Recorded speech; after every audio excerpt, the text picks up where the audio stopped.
আমি তন্ময়দার কাছে আসি। তন্ময়দা, এবার নতুন করে শর্ত চাপানো হলো এবং যেটা নিয়ে মমতা বন্দ্যোপাধ্যায় তিনি আজকে ক্ষোভে ফেটে পড়েছেন, তিনি সেই চিঠির প্রতিলিপি ছিঁড়েও ফেলেছেন। প্রশ্ন হচ্ছে যে এতদিন ধরে টাকা আটকে রাখা, এবং যে প্রশ্ন আগেও উঠেছিল যে যদি দুর্নীতি হয়েও থাকে, যদি কিছু মানুষ সেই দুর্নীতি করেও থাকেন, তাহলেও যে মানরেগাতে তার আওতায় বহু প্রান্তিক মানুষ তারা উপকৃত হন, তাদের রুটি রুজি, তাদের পরিবার চলে, তাদের সংসার চলে, সেই মানরেগার উপর এরকম কোপ কেন? এবং এখন দেখা যাচ্ছে আদালতের নির্দেশের পরও আবার নতুন করে শর্ত আরোপ। আসলে কি বাংলায় মানরেগার টাকা দিতেই আপনাদের আপত্তি?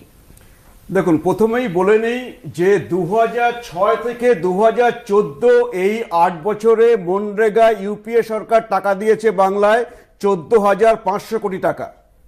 আর 2014 থেকে 2022 এটা যে সাসপেন্ড করা হলো, তার আগে পর্যন্ত ঠিক সেই 8 বছরে কেন্দ্রীয় সরকার টাকা পাঠিয়েছে পশ্চিমবঙ্গে মনরেগায় 4 গুণ 54,000 কোটি টাকা। শুধু তাই নয়, এবার আপনি যদি দিন দেখেন যে ওই 8 বছরে দিন হয়েছিল 111 কোটি ম্যান ওয়ার্ক ডেজ, আর এই 8 বছরে হয়েছে 240 কোটি ম্যান ওয়ার্ক ডেজ। তাহলে এর থেকে পরিষ্কার যে কেন্দ্রীয় সরকার পশ্চিমবঙ্গে 4 গুণ বেশি টাকা দিয়েছে এবং টাকা দিতে চায়। প্রশ্ন হলো টাকাগুলো গিয়েছে কোথায়? অনেক ক্ষেত্রেই যেটা হয়েছে, প্রমাণ হয়েছে যে দুর্নীতি হয়েছে, কোটি কোটি টাকা সরিয়ে দেওয়া হয়েছে, গরিব মানুষের পকেটে টাকা যায়নি।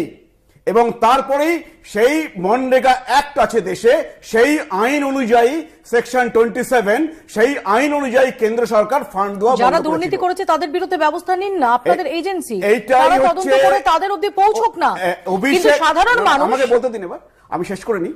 অভিষেক ব্যানার্জি বলেছেন, আপনি যেরকম বলছেন সেই একই কথায় বলেছেন, 2000 লোক যদি দুর্নীতি করে, 200 লোক যদি মানুষ যদি দুর্নীতি করে, তাহলে এত মানুষের বন্ধ হয়ে যাবে।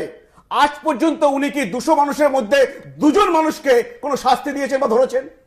আজকে আপনি পাশাপাশি দেখুন, অভিষেক ব্যানার্জিকে আপনি কোট করছেন। অভিষেক ব্যানার্জি না আছেন সরকারে, না তিনি সিবিআই বা কোনো তদন্তকারী এজেন্সিতে রয়েছেন। আমি ওই উত্তরগুলো সব দিয়ে দিচ্ছি আপনাকে। এইবার গুজরাটে দেখুন, পাশাপাশি এই মনরেগাতে দুর্নীতি হয়েছে, সেখানে গুজরাট সরকার মিনিস্টারের ছেলেকে জেলে পাঠিয়েছে। সেখানে কি টাকা দেওয়া বন্ধ হয়েছে? এইখানে এইটাই তো আপনি ঠিক কথা বলেছেন যে যদি সেই দুর্নীতিবাজরা থেকে যায়, টাকা পাঠালে আবার তো পকেটে যাবে। আর সেই দুর্নীতিবাজরা যদি জেলে যায়, শাস্তি হয়, পরবর্তীকালে আর কেউ চুরির কথা ভাববে না। সেই জন্য শাস্তি দরকার। সম্রাট, তোমরা